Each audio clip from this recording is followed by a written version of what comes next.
Hey guys, welcome to another episode of Foresight TV. I've got Brenda Johnson here with me today. I'm really excited to have this conversation. She is part of a healthcare system, and that's a very unusual thing for senior living. Senior living needs to be talking about to healthcare systems. We need to be having better conversations. So I'm really excited to do that. And so before we get started, I got a couple of housekeeping things I need to do first. First thing I want to say is thanks so much for watching Foresight TV. I know that Foresight's not the place for everyone, but if you are a senior living operator and you are committed to creating great experiences for resident team members and family members, this is the place for you. We're not afraid to challenge assumptions and push ourselves to be better. I would love to hear from you about what you're doing to make the lives of people who live and work in senior living better. So maybe you should be a guest on Foresight TV like Brenda is today. And we'd love to know what we should be talking about so that we can serve you better. So if there are things we should be talking about or even things we shouldn't be talking about, we would love to hear about that. In addition to Foresight TV, we put out all sorts of great additional content. We've got LinkedIn posts. We've got the Foresight podcast, Foresight Radio. We've got Tech Tuesday. The most impactful thing that we do is the Foresight website, where we publish new content every single day. It's free. It's easy to subscribe to. See that QR code up on the screen? Just pull your camera out, take a picture of that, follow the link, put your name in the email in. You are good to go. There's also a link in the chat if you'd rather do it that way. The one other thing I want to talk to you about is that we just a couple of months ago launched Practical Passionate Leadership on Substack. It's a premium product, so it does cost a tiny, tiny bit of money. But at least twice a month, we will give you as a leader practical things that you can do that will help your team members be more aligned with your mission, more aligned with you as a leader, more aligned with each other. They're easy, they're fun. Everybody will love coming to work with you. You will have no turnover. Well, I don't know, maybe about no turnover, hardly any turnover, just the turnover you want. And you should check that out. We have a brand new article that was out today with a new activity that comes out next week. And so with that, let's get on with the show.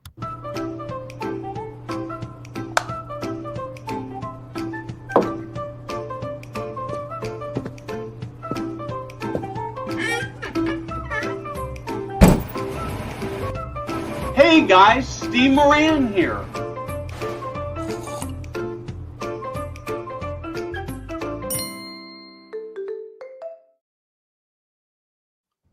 Well, Brenda, welcome. We've had so many great conversations. I did a little bit of research on you getting ready for this show.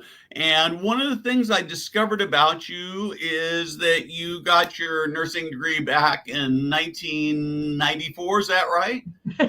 Yeah. And you made this decision to go the route of skilled nursing rather than acute hospital. And that's kind of unusual. Can you talk to me about that? Absolutely.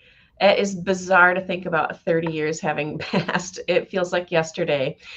I would say, so I graduated in 1994 from the University of North Dakota, as you mentioned, and I moved to a small town because that's where, after I got married, we ended up relocating to a small town. And strangely enough, the nursing workforce issues were different back then. There were too few jobs. And so I tried to get hired in the hospital, which is where I was familiar with. They had no jobs open, no room at the inn, and they said the nursing home is hiring. So I went to the local nursing home and said, I know nothing about senior care, but if you would hire me, you could train me, and I promised I would work hard. And that was it for me. I caught the bug and never looked back. And honestly, Steve, you and I have had conversations about passion at work, and it fits, that the work that I did when I was in the hospitals, the patients that I took care of, they were room numbers with diagnoses, and they were there for a day or maybe 2 or even 3. And that was it. If family members called and said, hey, can I talk to Joan's nurse? I would get on the phone and they would say, hey, I'm Margie. My mom's Joan. How's she doing today? I'd have to look up in my old-fashioned Cardex, figure out who's Joan. Oh, she's room 333. She's the nephrectomy. And when I got to senior living, I understand what holistic nursing and holistic care is all about. I knew that when the daughter called and she was asking about, I didn't even need to ask her who she's calling about. I knew the daughter's voice. I knew that was her best friend, or I knew that it was an estranged daughter calling once a year. And I knew about her diagnoses, her well-being, her whole family dynamic. And that's truly where healthcare outcomes can come, is knowing people as people and not as numbers or diagnoses. So Yeah, I love the being book, and able there we are.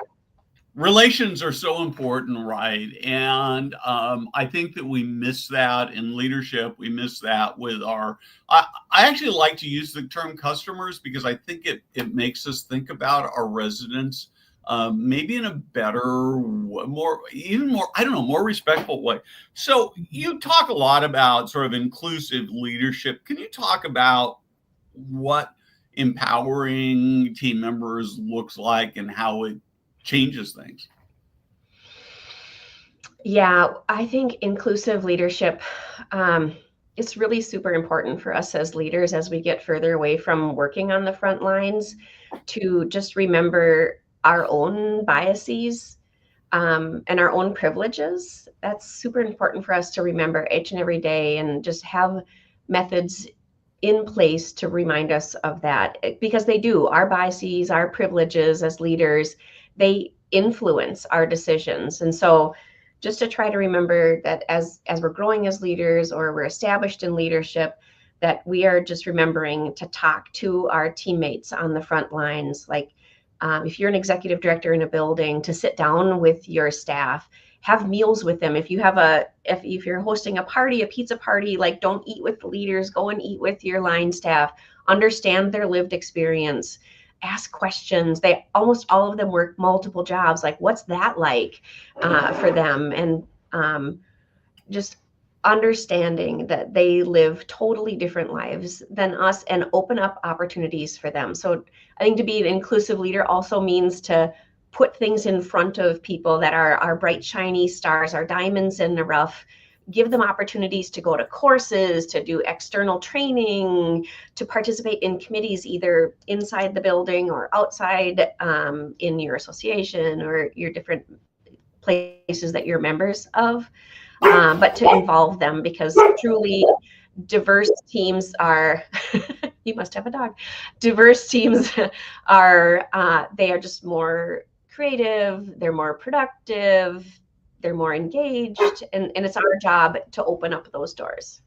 Yeah, so I've got two dogs in here with me. I just as way of explanation, and as a lot of viewers know, my 92-year-old stepfather with dementia lives with us, and we have a bath aide that comes in as part of his hospice program to do that, and I know that the bath aide was coming, and so that's the doorbell ringing, and the dogs can't get out.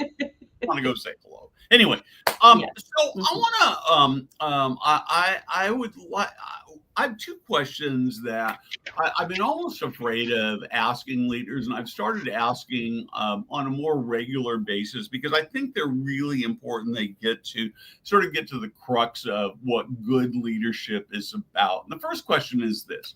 Can you tell me a very specific story about somebody, a resident, a family member, a team member, whose lives you've changed because of your organization?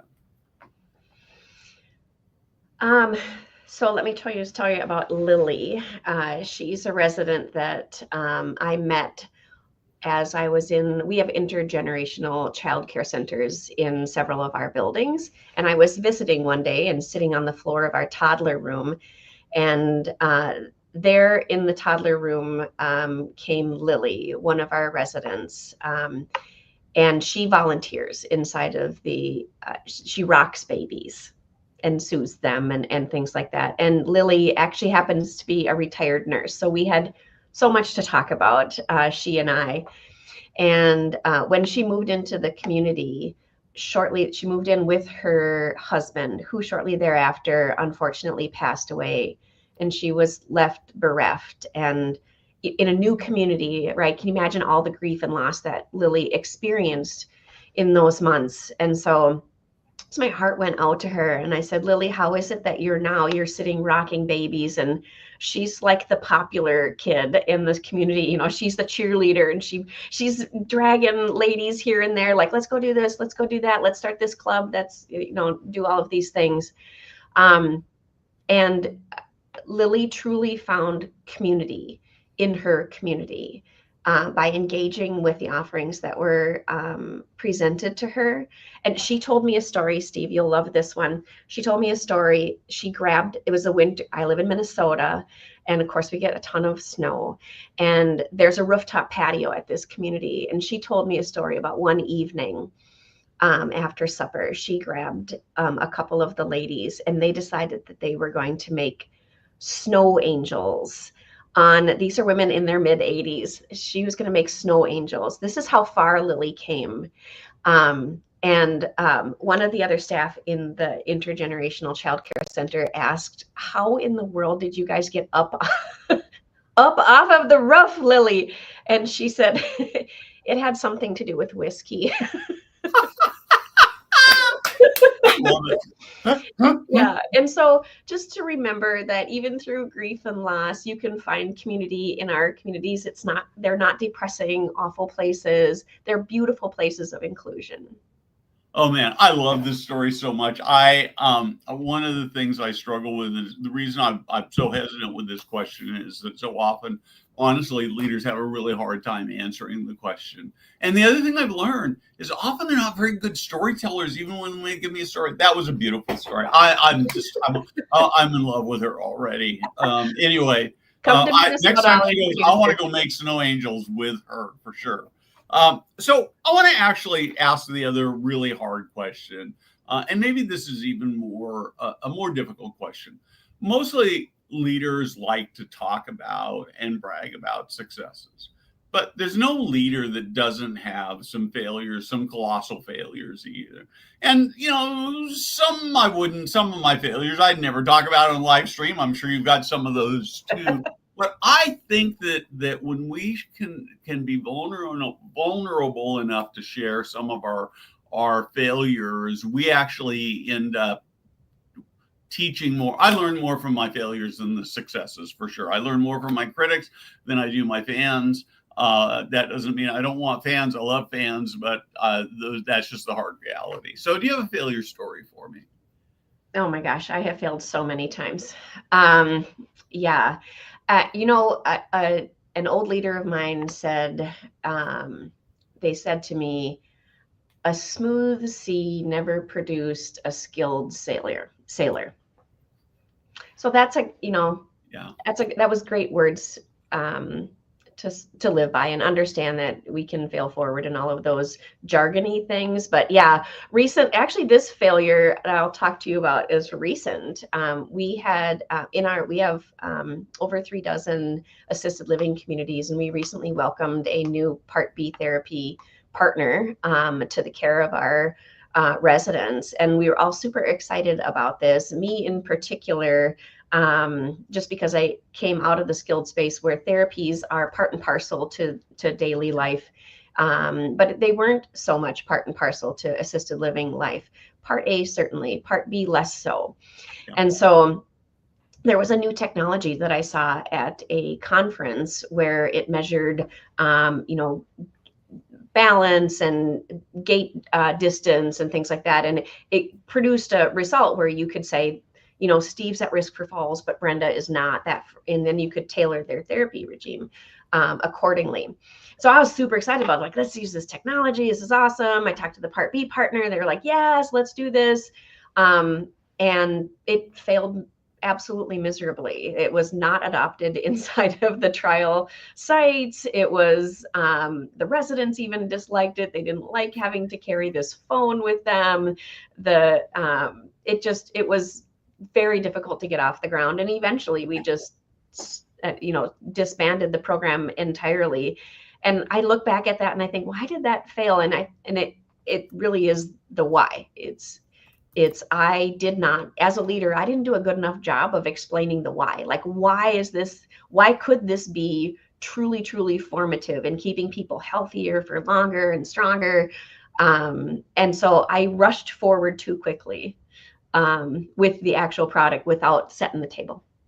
Yeah, it's so hard. It's so painful when you look back on those experiences and think, "Ah, if only I had, it would be better." I want to take a quick break here to say thanks to our sponsor for this episode. And then we're going to get back to being part of a healthcare system and what that looks like and what the industry can learn.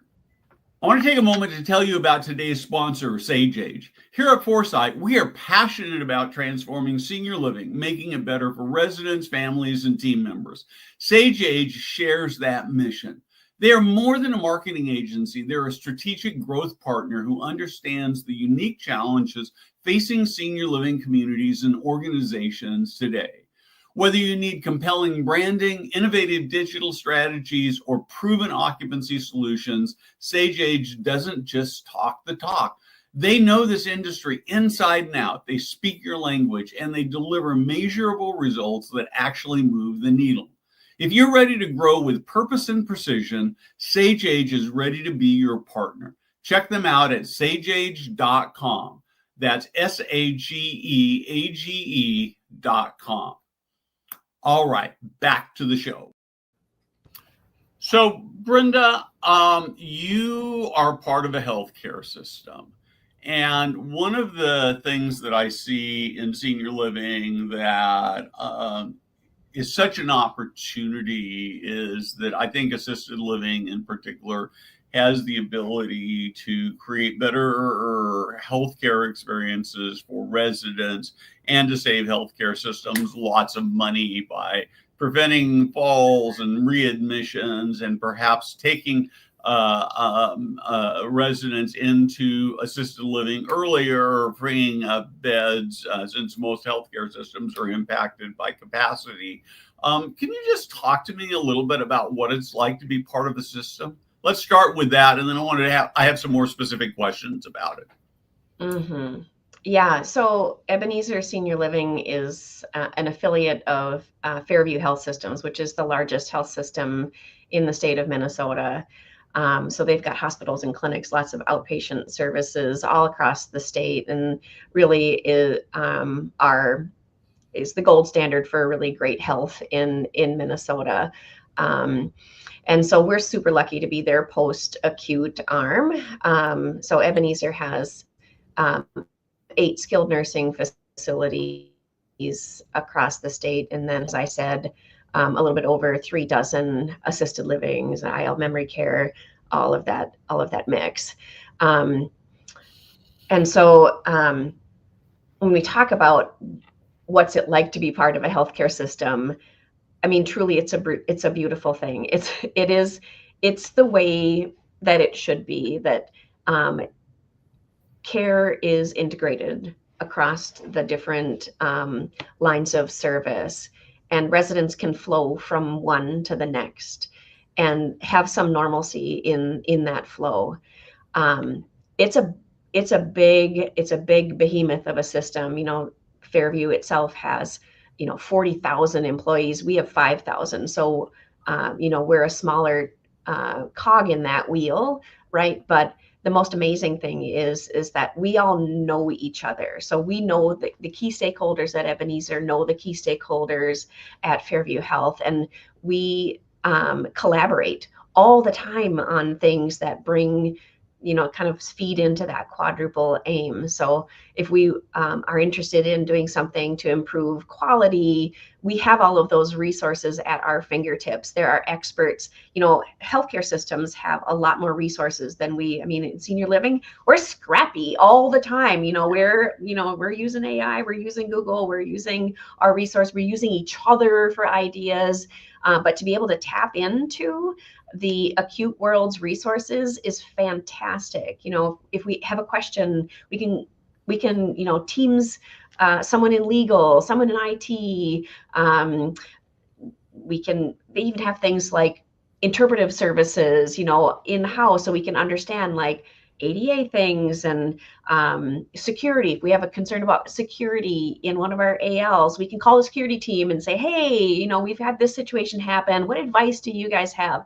And they come, with a whole department and all of those resources, knowledge and skills, and they can help us mitigate some of our issues. Obviously we do things like centralized admissions so that patients can flow quickly from the hospital into the right nursing home. We've 8 to choose from, and so we can pick like the right nursing home for them to go into based upon what that nursing home can offer people. Lots of places do things like centralized admissions, but in our case, it's even better because we know the people that run all of these different departments. We know them on a first name basis. We know our discharge planners. They know us and our team. And so I would say that deep collaboration, and it extends to their physician groups and their nurse practitioners as well. Like we're all on the same team. We all have fairview.org email addresses. So, we're all playing on the same side towards those resident goals. And so if you want something, done differently, or you have an idea, there's a seat at the table. You can call someone up or set up a meeting and just have that conversation, and you're given that audience. And the same way with us, if they have a concern or question, a business need that they have in the health system, give a call. Like, let's see what we can do. Yeah. So I want to dig a little deeper into that questions for you. On the technology side, does that mean things like each EHRs are fully integrated, or do you use like the hospital system for your EHR, or how does that work? Hospital system uses Epic. We don't. Is that a wish? Sure. I wish Epic worked for senior care. It would help so much to have that data integration. We could do such a better job with reporting and getting to better patient outcomes. So, when you talk about things that we need to be doing better as an industry, as a healthcare industry as a whole, is that integration. But, Epic doesn't work for us, and Point Click Care doesn't work for them. So there you are. Yeah. No, it seemed like it would probably easier for them to make skilled nursing and assisted living work than the other way, but probably even that would be really, really tough to do. So are there downsides to being part of a big health care systems like that? Well, there's downsides to everything, Steve. Okay. Well, I would say probably just the size and just it's a huge ship for them to steer, right? Is a giant health system. And so sometimes things move slower than we're used to in post-acute care. So, and that goes to that scrappiness, right? Where we have for decades and decades been sort of asked to do more with less in senior living. And so we have to be nimble and quick and make those decisions and move on and iterate over time. But in a health system world, decisions sometimes take longer. There's more vetting of things than there is in the senior living, like making sure that, all like risk is mitigated wherever possible, that, all of the I's are dotted and T's are crossed to the nth degree. So it tends to slow things down. But I will tell you, like, we all know this, we read the headlines, right? That health systems are one of the most targeted industries. Right. And so how wonderful for us to have that insulation from that risk. So, our privacy practices and our IT infrastructure, our network, even our contracting is intended to be insulative to our organization. So, well, I guess one of the things that, I'm sure there's some internal negotiation, but since ultimately you're all working off at the very highest level, the same pot of money, contract negotiations become much easier to do. I'm sure that you still arm wrestle over budgets and who gets what to some degree. So one of the broad questions, as I said earlier, I look at senior living, and I think that if hospital system saw senior living as a partner, as a critical component of the healthcare system, it would be better for residents. It would be better for the senior living communities. It would be better for the hospitals. And yet they simply don't seem to, thank you, Heather. They don't seem to talk to each other very well at all. And my sense is that for the most part, the hospital people sort of look down on the senior living communities, and the senior living leaders feel kind of intimidated by the hospitals and don't know how to talk their language. Do you have any thoughts about, well, A, whether I'm accurate about that, and B, how people can make that better? Yeah, I mean, like everything in life, it's all about those relationships. And so just getting to know one another, right? Just being in the same space with one another and being really transparent with what's going on in everybody's industry. I mean, we don't know how to help the hospitals unless they tell us what their needs are. They don't know how to help us unless we share what our needs are. And just being really frank about that. It's not the time in healthcare right now to be shy about what those needs are. It's not the time. Things are there's a conflagration of things happening here in the next 10 years that we're just not ready for as a country. And so yeah, I would say it just comes from relationships with individual people, Steve.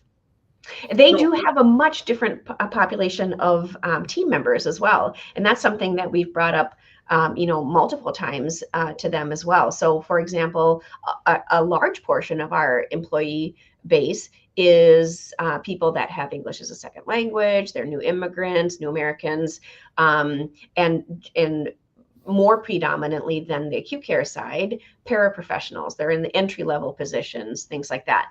Conversely, on the acute care side, most of their employees are professional employees. And so when we say things like, let's push things out in an email and everyone will get it in their email boxes, well, a frontline housekeeper is not in their email box very often at all, where on the acute care side, a nurse or a physician or care coordinator or something like that, they're in there. That's their bread and butter. They're in there all the time. And how we communicate with each other is vastly different. And so just it's sort of like that, being empathetic to each other's conditions.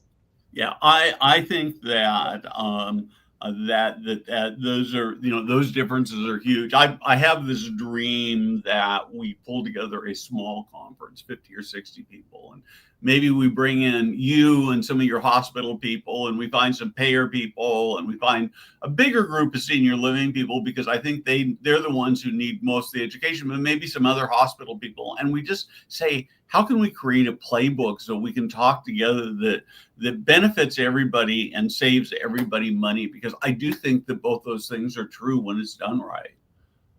So anyway, my dream. Well, oh my gosh, wouldn't that be nice? I'm in. Like, count me in. Let's go to that. That's absolutely. Let's set that up, because let's figure it out. All goals. We absolutely have shared goals. We just need to. Yeah, because I think you're right. I think the goals are the same. So there's always this tension of quality versus compassion versus maximum care. As you're probably aware, there was a big lawsuit against Brookdale over using staffing algorithms, which is kind of a little weird because everybody uses staffing algorithms. Is just a formula, and everybody uses staffing formulas. So this is not shade on him. It's just because it was in the news. But I think mostly what most companies do in more organization is they create a staffing matrix that sort of says this is our minimum, and frankly they try to get as close to that minimum as they can, right? But that might not be actually the best quality care. How do you make those balances so that you're responsible with money and you make sure you provide good care at the same time? Yeah, I think it was a nun, wasn't it, Steve, that said no money, no mission? Yep. It was Absolutely. Yeah. Yeah. I do think as leaders in senior living, I think that our staff need to hear us talk about both things. They need to hear us talking about the importance of having solvency in our operations and, making the right, the desired margin. And at the same time, they need to hear us say things about how the importance of quality of care, and that that resident experience is paramount, and that really when quality happens, all your other metrics fall into place. And so, and then it's important as leaders that we're hiring other leaders that feel the same way, right? I mean, there are certain people out there that are really, really great at ringing every dime, creating a quality experience. That's the question, right? If you can strike that balance, but I think it's us talking transparently, in your team meetings and in even how you're setting your strategy for the year, that you have a balance of, the oops. Yeah, Brenda, it must be in my time that your system must know we're about out of time because you're starting to break up just a little bit. And I know it's not the time of year for snow, so it's probably sunshine calling you to get outside. Anyway, two quick questions I want to talk a little bit about. If you look at where you're going to be in 5 years, in the next 5 years in senior living, what do you see, and maybe what's your dream? How does senior living how does your organization, how does senior living get better? Value-based care. Yeah. Using data to improve care. Data. I think value-based care in the assisted living world is, it's already there in the skilled nursing world much more, but this is where it's going to be. We have at Ebenezer and Fairview, we have a program called Fairview Partners. You should Google it if you haven't learned it, but it's been around for literally decades in that care coordination model where you're, inviting case managers to help get at-risk seniors what they need in order to be healthy, transportation or help with appointments or help navigating the county systems. That's where the future is just creating value as the residents define value. I think it needs to be not just us defining that for them, it needs to be in that way. So I think value-based care, absolutely. Ebenezer is starting to, explore PACE. We don't have PACE in this state. Many other states do. And what a terrific model. Those kinds of things, that kind of innovation needs to be at the forefront. And we are ready, raring to go with our Fairview partners on that. I'm glad to hear that. I think PACE is a wonderful program. It's got so much more opportunity if the federal government ever sees the path to being a little more providing a little more program flexibility. But already it does amazing things. Final question for you: one piece of advice you would give to young or aspiring leaders?